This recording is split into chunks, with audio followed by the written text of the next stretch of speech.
Up to this point, you learn how to load tables in Excel, create a data model, enrich it with your calculation, either calculated columns or calculated fields, and then use a standard pivot table to browse it. It is now time to learn how to share this workbook with other people so that they can look at the results you created.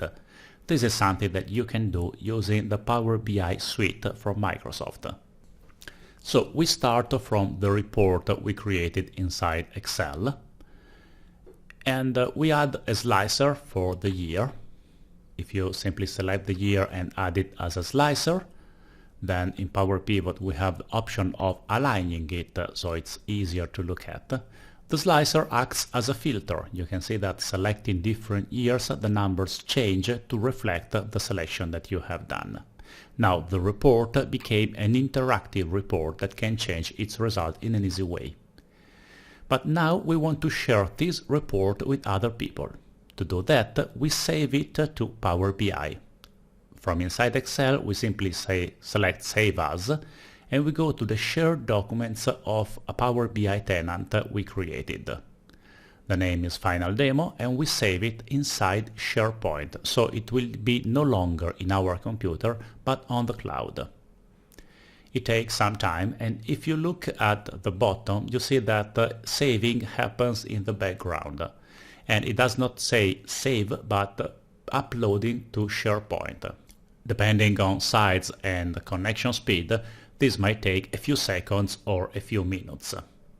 Now it finished, and if we want to look at the report, all we need to do is open Internet Explorer and connect it to SharePoint. Now the home page of my connection is directly inside the Power BI tenant to which I belong, and you see that Explorer opens the Power BI SharePoint document list.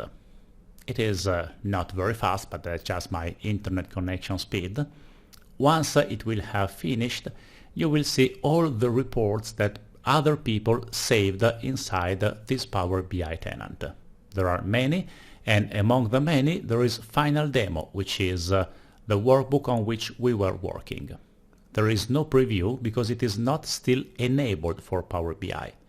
If we go on Enable and we say that we want to enable this workbook to be inside Power BI, it takes a few seconds or a few minutes, again depending on the workbook size, to enable the workbook to be visible inside Power BI. Now it finished, the report is enabled, and when you click Close, you see that we now have a preview of the report, and clicking on it will open the report inside Explorer.